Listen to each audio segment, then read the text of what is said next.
Magandang araw sa lahat. Ako si Dr. Renato Bagani at ngayon ay susuriin natin ang kapanapanabik na paksangang lihim na halaman para sa kidney sa edad 50.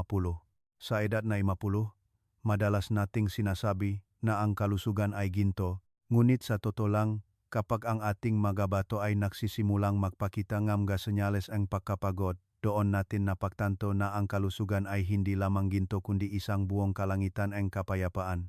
Ngayon ay magbabahagi ako sa inyo ang isang kwento tungkol sa isang halamang gulay na kakaiba at pamilyar, isang gulay na maaring iwasan ang marami dahil sa kakaibang fishy nitong amoy, ngunit sa tradisyonal na gamot at maging sa modernong pananaliksik, ito ay itinuturing na isang tagapagligtas para sa excretory system.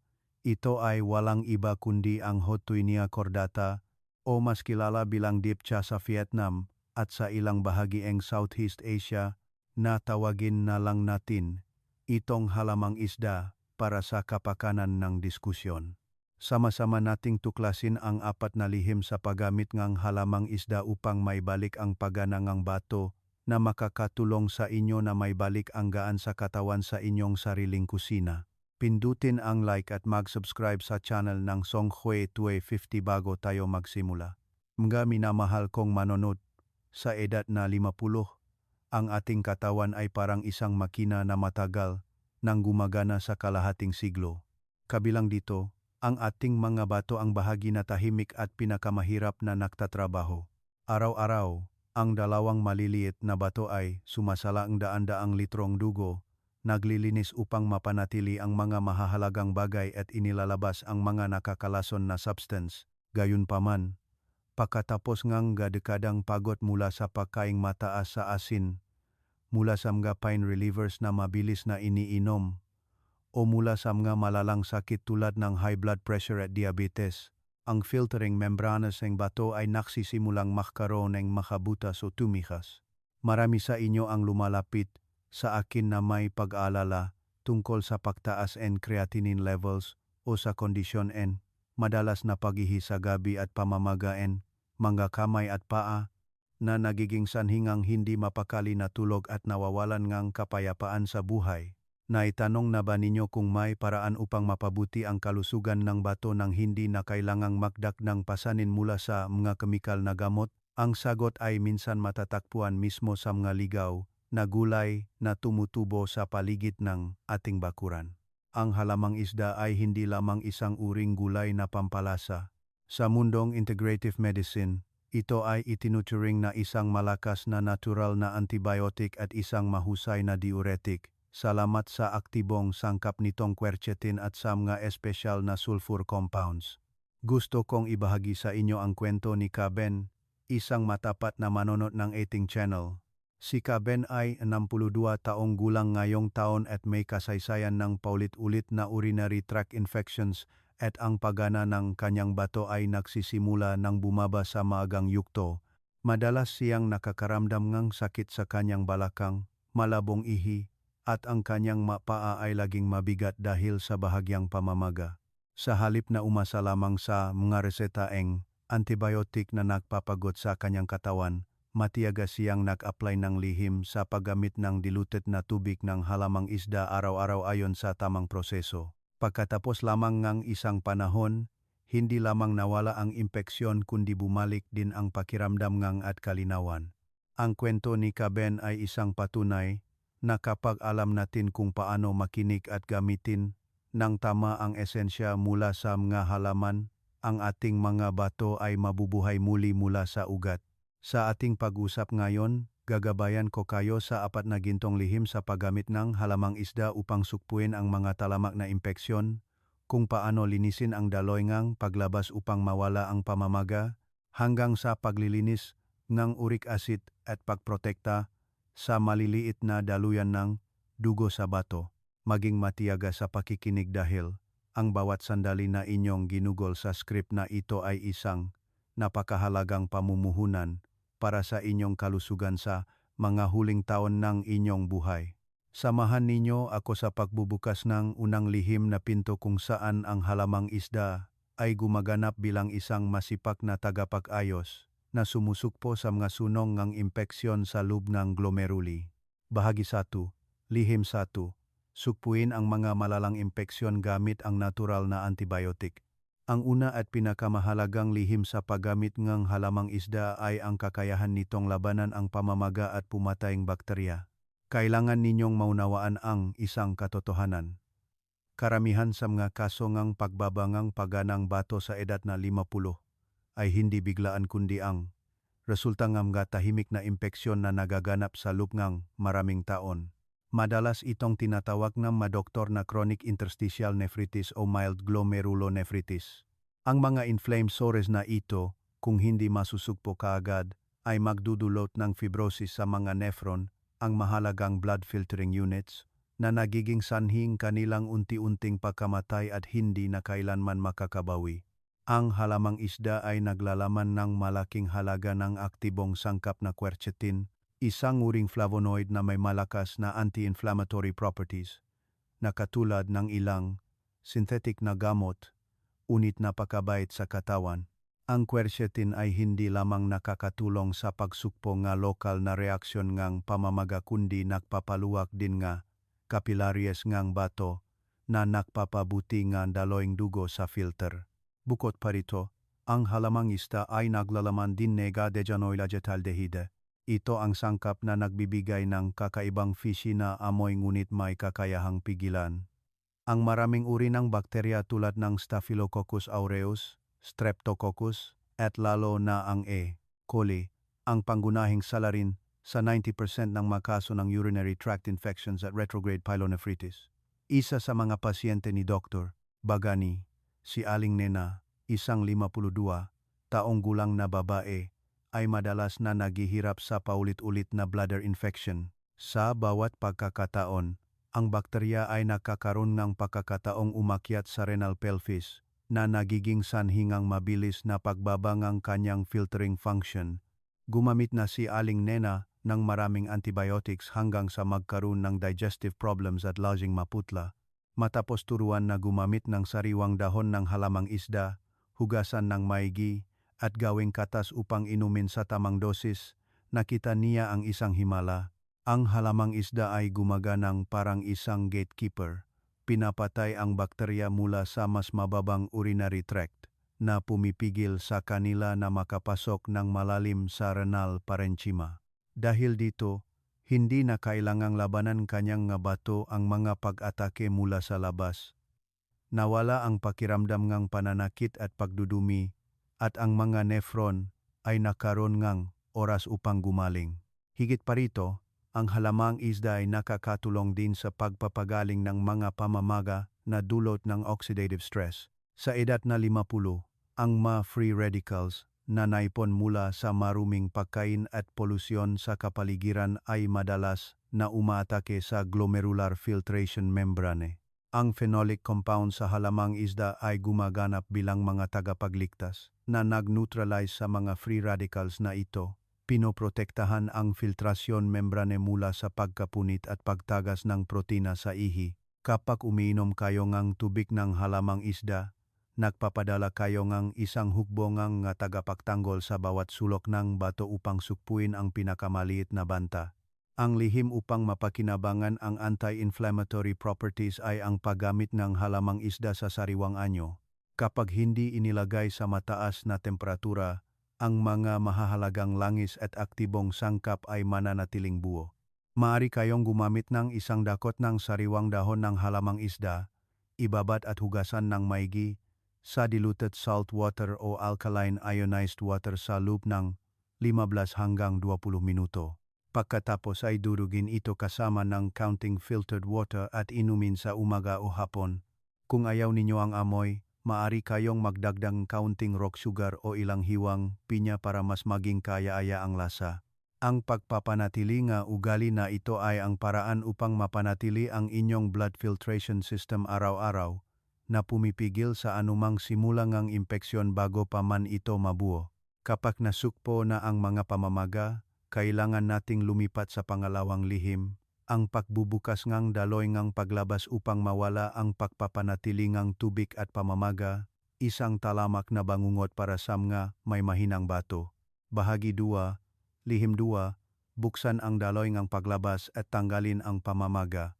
Ang pangalawang lihim na nagpapajing miracle drug ngang halamang isda para sa bato ay ang kakayahan nitong maging isang malakas na diuretic. Isa sa pinakamalinaw na senyales ngang humihinang bato ay ang pagpapanatili ng fluid sa katawan. Maaari ninyong mapansin na namamaga ang inyong mapaa, lalo na sa hapon pagkatapos ngang isang araw na pagtatrabaho o mabigat ang talukap ngang inyong mata sa tuwing gigising kayo sa umaga. Ang pamamaga ay hindi lamang nagdudulot ng kakulangan sa ginhawa at pagbigat kundi ito rin ay isang senyales na tumataas ang presyon sa magadaluyan ng dugo na pumipilit sa puso na magtrabaho ng gisobra at mas lalo pang pinipiga ang bato. Ang halamang isda na mayaman sa potassium at essential oil compounds ay nakakatulong sa pagpapatas ng paglabas ng ihi ng bato. Gayunpaman, ang pagkakaiba sa pagitan ng halamang isda at mga kemikal na diuretic ay hindi ito nagdudulot ng biglang electrolyte imbalance. Nakakatulong ang halamang isda sa paglabas ng labis na sodium o asin, ang pangunahing kaaway na nagdudulot ng water retention at mataas na presyon ng dugo, ngunit sa parehong oras ay nakdarakda ngang kinakailangang potassium upang mapanatili ang matatak na tibok ngang puso. Ito ay isang napakatalinong mekanismo ngang kalikasan na naglilinis sa bato nang hindi ito napapagod. Naalala ko ang kaso ni Nestor, isang 6'5", taong gulang na lalaki na may stage 2 kidney failure na may kasamang high blood pressure. Bawat gabi, hindi siya makasuot ngang kanyang sapatos dahil namamaga ang kanyang nga paa at kapag pinipindot, naiwan ang isang hukay na matagal bago mawala. Natatakot siyang gumamit ngang diuretic sa matagal na panahon dahil ito ay nakpapagod sa kanya at madalas siyang magkaroon ngang pulikat dahil sa pakawala ng electrolyte. Pinayuhan siya ni Dr. Bagani na magdagdag ng halamang isda sa kanyang pang-araw-araw na pagkain. Maari itong kainin ng hilaw bilang isang gulay na pampalasa o gawing tsaa. Pagkatapos lamang ng 2 linggo, napansin ni Nestor na mas madalas siyang umihi, tumaas ang dami ngang kanyang ihi araw-araw, at lalo na malaki ang nabawas sa pamamagangang kanyang paa. Ang pagbawas ngang labis na fluid ay nakatulong sa pagiging mas matatag ng kanyang presyon ng dugo na nagbawas ng pasanin sa bato at nagbigay ng kondisyon para sa kanyang creatinine level na magsimulang maging normal. Ang diuretic mechanism ng halamang isda ay nakakatulong din sa pag-flush out ng maliliit na bato sa renal pelvis. Isipin ninyo ang sistema ng tubulengang bato bilang makitit na tubo ng tubig. Kung hindi malakas ang daloy ng tubig, mamuang nga deposito na magdudulot ng pagbara at mga bato, ang halamang isda ay nakakatulong sa paglikha nga sapat na malakas na daloy upang linisin ang calcium oxalate deposits bago pa man sila makadikit upang maging malalaking bato. Ito ang lihim upang maiwasan ang kidney stone sa pinakamatatag na paraan sa edad na midlife. Upang ilapat ang lihim na ito sa pagalis ngang pamamaga, dapat kayong mag-focus sa pagbibigay ngang sapat na tubig kasama ngang halamang isda. Huwag uminom ngang masyadong puro na tubig ngang halamang isda kundi dilute ito sa mga 1.5 hanggang 2 litro ngang tubig araw-araw. Ang pag-inom ngang kaunti-kaunti sa buong araw ay nakakatulong sa pagpapanatili ngang tuloy-tuloy na presyon ngang paglabas na pumipigil sa malason na manatili sa bato ng matagal. Mararamdaman ninyo na mas magaan ang inyong katawan, mas magaan ang inyong nga paa, at hindi na gaanong maputla ang inyong balat dahil sa epektibong paglabas ngang nga lason. Kapag malinis na ang daloy, kailangan natin ngang mas malalim na mekanismo upang atakihin ang mga nakakainis na kemikal na basura sa dugo, lalo na ang uric acid, ang ugat ng pananakit ng gout at pinsala sa renal parenchyma. Bahagi 3, Lihim 3, walisin ang uric acid at naipon na nitrogen toxins. Ang ikatlong lihim na nakpapajing, napakahalagang halamang isda para sa mga 50 taong gulang ay ang kakayahan nitong magpababa ng uric acid at magbawas ng nitrogen toxins.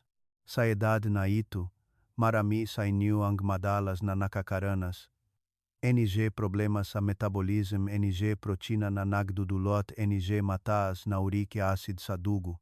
Ang uric acid ay hindi lamang nagdudulot ng matinding pananakit ng gout sa makasukasuan kundi ito rin ay isang tahimik na mamamatay na bato.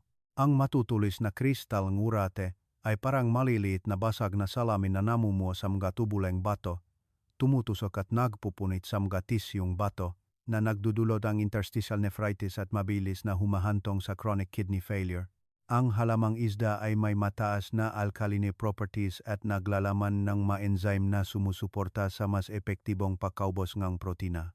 Ipinapakita ng mga pag-aral na ang extract mula sa halamang isda ay may kakayahang pigilan ang enzyme na xanthine oxidase, ang pangunahing enzyme na kasangkot sa proseso ng paggawa ng uric acid sa atay. Kapag ginamit ninyo ang halamang isda, bababa ang dami ng uric acid na nagagawa at sa parehong oras, ang diuretic na katangyan nito ay makakatulong sa bato na mabilis na may labas ang labis na uric acid na ito sa pamamagitan ng ihi na pumipihil sa kanila na magkristal sa glomeruli. Tingnan natin ang halimbawa ni Mang Tony. Isang 54 taong gulang na lalaki na mahilig sa seafood at beer. Hindi lamang siya nagkaroon ng gout kundi ipinakita rin ng kanyang blood test na ang kanyang urea at uric acid levels ay laging nasa alarming range. Madalas siyang nakakaramdam ng sakit sa kanyang likod at pagod tuwing umaga pagising. Senyales ng mild nitrogen toxicity dahil sa hindi sapat na pagsalang bato. Matapos niyang ilapat ang lihim sa paggamit ng pinatuyong halamang isda bilang tsaa araw-araw dahil hindi niya kinaya ang amoy ng sariwang halaman, pagkatapos lamang ng 3 buwan, bumalik sa ligtas na antas ang kanyang uric acid level. Ang pinakamagandang balita ay hindi na siya madalas na sinasaktan ngut at nawala na ng tuluyan ang pakiramdam ng pagbigat sa kanyang katawan. Ang halamang isda ay nakatulong sa kanya na linisin ang protina ng basura ng matatag, na nagpapaging mas malinis ang kanyang dugo, na nagbabawas ng pasanin at overtime para sa kanyang mabato. Bukod sa uric acid, ang halamang isda ay sumusuporta din sa atay sa pag-metabolize ng iba pang toxins bago sila dumaloy sa bato. Kailangan ninyong maunawaan na ang bato ay parang ang huling pintuan ng detoxification system. Kung gumagana ng maayos ang atay, magiging masaya ang bato. Ang mga aktibong sangkap sa halamang isda ay nakakatulong sa pagprotekta sa mga selula ng atay na nagpapataas ng kakayahan ng katawan na mag-detoxify. Kapag mas kaunti ang toxin sa katawan, hindi na kailangang magtrabaho ang bato sa isang malupit na acidic na kapaligiran kung kaya't mas mahaba ang lifespan ng mga nephron cells. Ang lihim upang epektibong mapababa ang uric acid gamit ang halamang isda ay ang pagiging matiyaga at pagtutulungan. Maari kayong gumamit ng pinatuyong dahon ng halamang isda, ibabad sa tubig at inumin bilang sa araw-araw. Ang lasa ang pinatuyong halamang isda tea ay magiging mas magaan at mas madaling inumin kaysa sa sariwang halaman. Ang pagpapanatili ang natural na alkaline water mula sa halamang isda sa katawan araw-araw ay ang paraan upang lumikha ng isang payapang panloob na kapaligiran para sa inyong mga bato. Kapag kontrolado na ang toxins, kailangan nating mahangat ng mas mataas na layunin. Ang pagprotekta sa maliliit na capillaries na nagpapalusok sa bato. Dahil kung masira ang mga daluyan ng dugo, mamamatay ang bato, iyan ang nilalaman ng ika-4 na lihim. Bahagi 4. Lihim 4. Protektahan ang network ng mga daluyan ng dugo at ang glomerular filtration membrane. Ang ika-4 at pinakamalalim na lihim ay ang kakayahan nitong protektahan at pagandahin ang pagkalastiko ng sistema ng mikrovaskular ng bato. Ang bato ay sa katunayan isang malaking kumpol ng gadaluyan ng dugo. Ang bawat bato ay naglalaman ng milyon-milyong glomeruli, at ang bawat glomerulus ay binubuo ng maliliit na daluyan ng dugo na kasing nipis ng buhok. Kung ang madaluyan ng dugo ay tumigas dahil sa mataas na presyon ng dugo o nasira dahil sa mataas na antas ng asukal sa dugo, ang bato ay magugutom sa oxygen at nutrisyon, na humahantong sa pagkasirang bato at kumpletong pakawalang filtering function. Ang halamang isda ay naglalaman ng malaking halaga ang flavonoids, lalo na ang mga routine group compounds. Ang routine ay isang sangkap na kilala sa medisina sa kakayahan nitong palakasin ang mga pader ng daluyan ng dugo, pagandahin ang pagkalastiko ng madaluyan ng dugo, at bawasan ang abnormal na permeability. Para sa mga bato sa edad na 50, kapag malusok ang mga daluyan ng dugo, ang dugo ay magdadala ng sapat na nutrisyon upang mapalusok ang mga selula ng bato na tinutulungan silang gampanan ang kanilang filtering function ng matatag. Gusto kong banggitin ang kwento ni Aling Rosa, isang 59 taong gulang na manonood ng ating channel. Matagal nang may high blood pressure, si Aling Rosa at nagsimula ng magpakitang microalbuminuria na nanggangahulugang mayroong maliit na daming protina na tumutulo sa ihi. Binalaan siya ni Dr. Bagani na ito ay isang senyales na nagsisimula ng masira ang glomerular filtration membrane. Nagsimula si Aling Rosa na magdagdag ng halamang isda sa kanyang pangunahing pagkain kasama ang pag-inom ng pinakuluang at pinalamig na tubig ng halamang isda. Ang flavonoid sa halamang isda ay nakatulong sa pagpapatibay ng mga filter ng kanyang bato na nagpapababa ang vascular inflammation ng endothelium. Pagkatapos ng isang taon ng matiyagang paggamit, ipinakita nga follow-up test na malaki ang nabawas sa dami ng protina sa ihi at mas matatag din ang kanyang presyon ng dugo. Madalas sabihin ni Aling Rosa, ang maliit na dahon ng halamang isda ay ang aking armor na nagpoprotekta sa aking buhay. Bukod sa pagpapalakas ng mga daluyan ng dugo, may kakayahan din ang halamang isda na pigilan ang calcification ng mga daluyan ng dugo ng bato, isang mapanganib na komplikasyon na madalas makikita sa mga pasyenteng may kidney failure kapag ang calcium ay namumuo sa maling lugar. Ang maaktibong sangkap sa halamang isda ay nakakatulong sa pagregulating metabolismo ng maiyon na nagpapanatiling ang malambot na madaluyan ng dugo. Kapag malambot ang madaluyan ng dugo, hindi na kailangang dumanas ang bato ng mga pressure shocks sa tuwing kayo ay stressed o nag-eehersisyo ng husto. Ang lihim upang protektahan ang mga daluyan ng dugo ng bato ay dapat kayong gumamit ng halamang isda ng regular ngunit hindi sobra-sobra. Ituring ito bilang isang uri ng berdeng gulay sa inyong pang-araw-araw na dieta. Maari ninyong ihalo ang halamang isda sa iba pang mga gulay upang mabawasan ang matapang na amoy kung hindi pa kayo sanay. Ang matiyagang pakuha ng flavonoids mula sa halamang isda ay ang paraan upang muling buhayin ang sistema ng daluyan ng dugo ng bato mula sa loob. Ngunit ang halamang isda ay magiging isang tunay na miracle drug lamang kung alam ninyo kung paano ito gamitin ng ligtas at siyentipiko. Iyan ang dahilan kung bakit kailangan nating lumipat sa ikalimang bahagi, ang mateknik sa paghahanda at mahahalagang paalala. Bahagi 5. Mga teknik sa paghahanda at mahahalagang paalala sa paggamit ng halamang isda.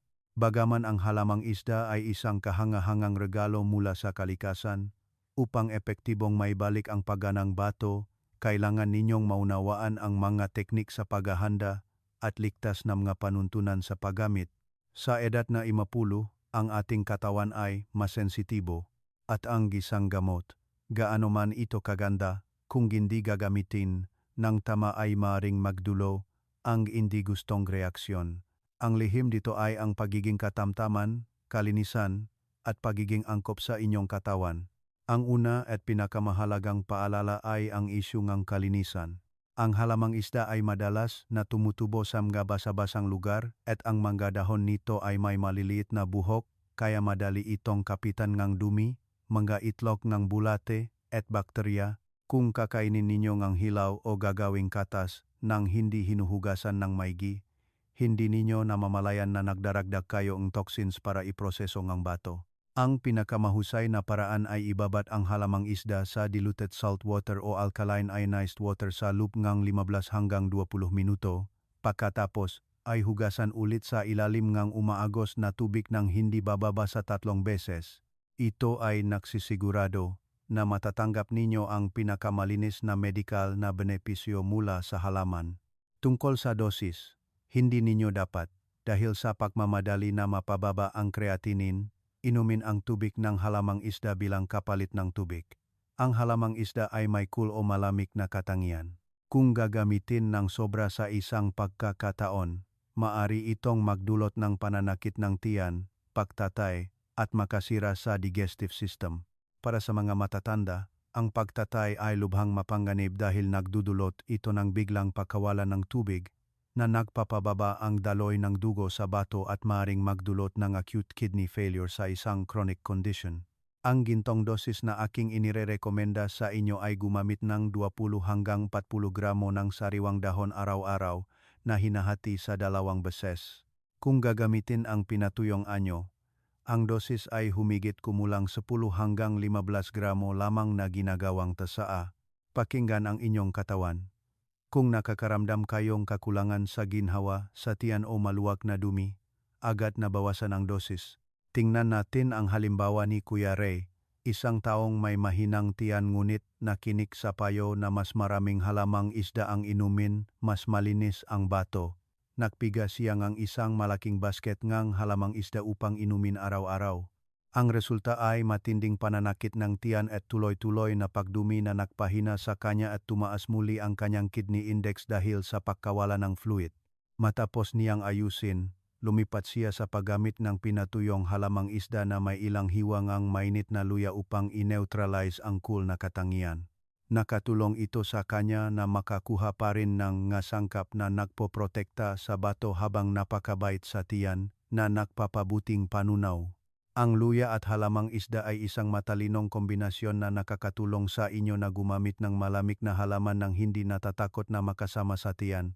Bukod pa rito, kailangan ninyong tandaan na ang halamang isda ay may epekto sa pagpapababa ng presyon ng dugo at isang mild diuretic. Kung gumagamit kayo ng synthetic na gamot para sa high blood pressure o high-dose diuretics, makipag-usap sa inyong doktor bago regular na gumamit ng halamang isda. Ang sobrang kombinasyon ay maaaring magdulot ng labis na pagbaba ng presyon ng dugo na nagdudulot ng pagkahilo, pagkahulog, isang napakamapanganib na aksidente para sa mga matatanda. Isa pang panuntunan ay huwag gumamit ng halamang isda ng tuloy-tuloy ng higit sa 3 linggo. Dapat kayong gumamit ng 2 linggo, pagkatapos ay magpahinga ng 1 linggo upang magkaroon ng oras ang katawan na muling balansehin ang sarili. Ang mahalaman ay narito upang sumuporta, huwag pilitin ang katawan na umangkop sa labis na daming aktibong sangkap sa napakahabang panahon. Sa wakas, tandaan na ang halamang isda ay isang bahagi lamang ng pangkalahatang larawan ng kalusugan. Hindi nito kayang palitan ang isang dieta na mababa sa asin, mababa sa protina, at isang malusog na pamumuhay. Kapag ginamit ninyo ang halamang isda na may matalinong pag-isip, naunawaan ang dosis at mga teknik sa paghahanda, tunay na nagtataglay kayo ng isang gintong susi upang buksan ang pinto sa pagaling ng inyong mabato. Mga minamahal kong manonod, sama-sama nating sinuri ang 4 na malalim na lihim sa paggamit ng halamang isda bilang isang tagapagligtas para sa bato mula sa pagsukpo ng pamamaga, paglilinis ng daloy ng paglabas, paglilinis ng uric acid, hanggang sa pagprotekta sa mga daluyan ng dugong bato.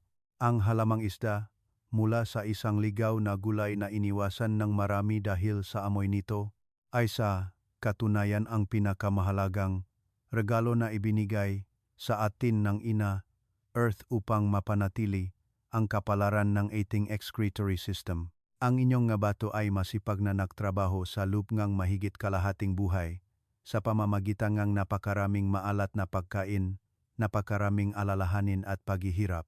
Ngayon ang oras para bigyan ninyo sila ang pinakamalumanay na pangangalaga mula sa berdeng halaman. Umaasa ako na magsisimula kayo bukas na mismo. Huwag maghintay hanggang sa mag-alarm ang mga resulta ng inyong blood test bago kayo magmadali na humanap ng solusyon. Ipasok ang halamang isda sa inyong dieta ng siyentipiko, matiyaga tulad ng patuloy na pagtatrabaho ng inyong bato para sa inyong buhay. Ang kwento ni Kaben, Aling Nena, o Aling Rosa ay hindi ilan lamang. Ito ay isang buhay na patunay na kapag binago natin ang ating pamumuhay at naniniwala sa kapangyarihan ng kalikasan, ang sakit ay aatras. Tandaan na ang pagbawi ng pagana ng bato sa edad na 50 ay hindi isang himala na nangyayari sa magdamag kundi ang resulta ng pag-unawa at pagmamahal sa katawan sa tamang paraan, sa bawat pagkain, sa bawat baso ng tubig. Ang halamang isda ay hindi kayang palitan ang lahat ng reseta ng doktor, ngunit lumilikha ito ng isang malinis na panloop na kapaligiran upang ang gamot ay gumana ng lubos at buhayin ang likas na kakayahan ng tao na pagalingin ang sarili. Hayaan ang berdengang halamang isda na muling buhayin ang pag-asa para sa inyong kalusugan. Kung sa tingin ninyo ay mahalaga ang malihim na ito tungkol sa halamang isda, paki-like at mag-subscribe sa channel ngang Song Hwetue 50 upang hindi natin mapalampas ang susunod na malalim na mga aralin sa pangangalaga sa kalusugan. Paki-share ang inyong karanasan pagkatapos ilagay ang halamang isda sa inyong dieta sa seksyon ng komento upang sama-sama nating may palaganap ang pag-asa at karanasan sa malusog na pamumuhay sa lahat. Naway lagi ninyong mapanatili ang optimistikong espiritu, matatag na mga paa, at malakas, matibay na mga bato sa paglipas ngang panahon.